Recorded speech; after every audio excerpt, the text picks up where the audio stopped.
So you've been asking for a sign on what you need to do. And you've been given signs, but you're like, okay, Lord, I just need one more. Well, here you go. So often it's hard for us to cut people or to cut things out of our life.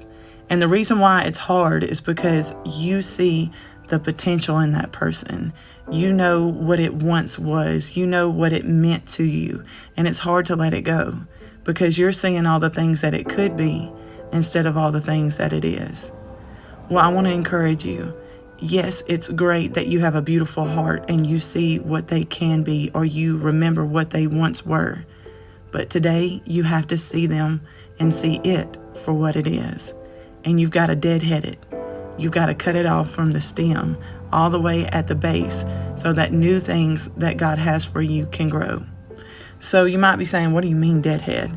So I was given some pansies from a friend, and she was telling me, hey, Candace, make sure you deadhead them once the flower blooms so that it'll continue to keep, producing more flowers.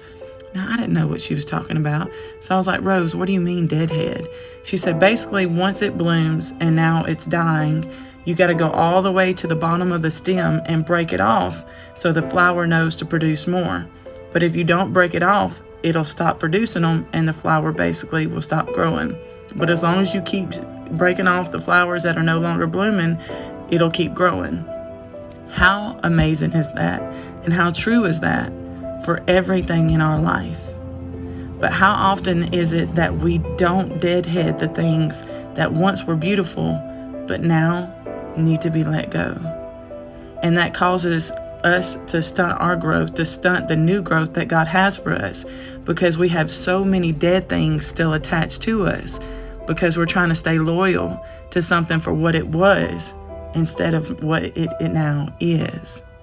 Today is your day to deadhead every relationship, every habit, everything that you have been doing or everything that someone has been doing in your life that is no longer beneficial in it.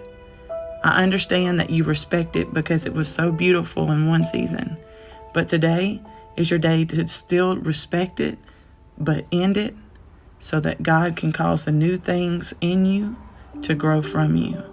This was your sign, and today is your day to deadhead it, face it, conquer it, and let God use it, because He has new things that He's going to grow from it. Because even in Ecclesiastes chapter 3, it talks about there's a season to pluck up, and today is your day to pluck it up so that God can grow it up. Love you.